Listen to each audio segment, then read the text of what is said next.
Rajkot HSRP number plate વગરના વાહનોને petrol નહીં આપવાના જાહેરનામાનો કડક અમલ શરૂ થયો।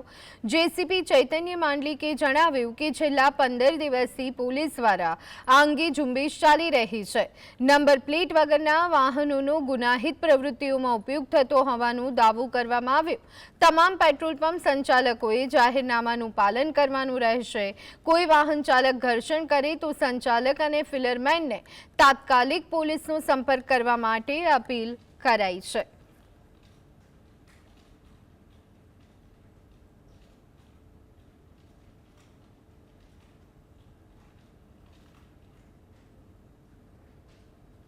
માટે BNSS 163 નું જાહેરનામું રાજકોટ CP શ્રી બ્રેશકુમાર ઝા સાહેબે બહાર પાડ્યું છે કે નંબર પ્લેટ ના હોય તો જે જાહેરનામામાં કહ્યું છે કે નંબર પ્લેટ ના હોય તો એમને ઈંધણ મળશે નહીં। આ જાહેરનામા દરેક જે સિટીમાં પેટ્રોલ પંપ માલિકો છે એમના માટે છે અને વાહન ચાલકો માટે પણ છે અને એ વાહન ચાલકો અથવા પેટ્રોલ પંપના માલિકો એ જાહેરનામાનો ભંગ કરે તો એના વિરુદ્ધ કાયદાકીય કાર્યવાહી કરવામાં આવશે।